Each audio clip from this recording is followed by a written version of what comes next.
Hello বন্ধুরা, তো good evening সবাইকে। আমি আজকে একটা ভিডিও ফুটেজ তোমাদের সঙ্গে শেয়ার করছি।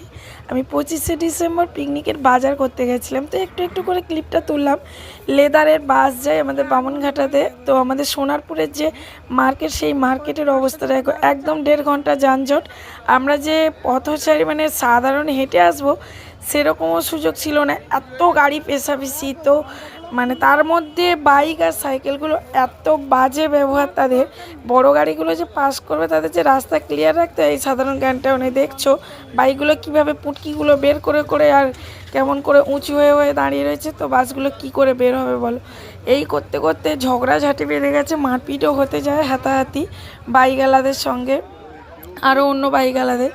তো এইভাবে মোটামুটি প্রত্যেক দিনই চলতে থাকে। সকালেও 1.5 ঘন্টা এরকম জ্যাম থাকে, আর এরকম সন্ধেবেলাতেও জ্যাম থাকে। আমি সন্ধেবেলা খুব একটা যাইনি, তো আমার ভাইয়ের বউর সঙ্গে বাজার করতে গিয়ে দেখছি এই অবস্থা। আমি ভাইকে জিজ্ঞেস করলাম, আমার ভাই ওই মার্কেটেই সবজি বিক্রি করে, মানে ফল টল এখানেই আছে। তো ভাইকে জিজ্ঞেস করলে এরকম কি রোজ হয়, বলে হ্যাঁ এরকম রোজ হয়। তো সোনারপুরে একটা আমাদের পপুলার মার্কেট, মানে যেখানে সব জায়গাকার লোকরা ব্যবসায়ী করে বা অনেক মানে জংশন জায়গা, সেখানের অবস্থাটা শুধু দেখো। মানে মানুষের যে খুব যদি প্রয়োজন পড়বে, আর সবথেকে বড় কথা অ্যাম্বুলেন্স যদি ঢুকে যায় তার যে একটা পাস করবে সেই ব্যবস্থাটাকুনিও নেই। তো ভিডিওটা তোমাদের দেখে অবশ্যই ভালো লাগবে না, কারণটা হচ্ছে এরকম জ্যামজট।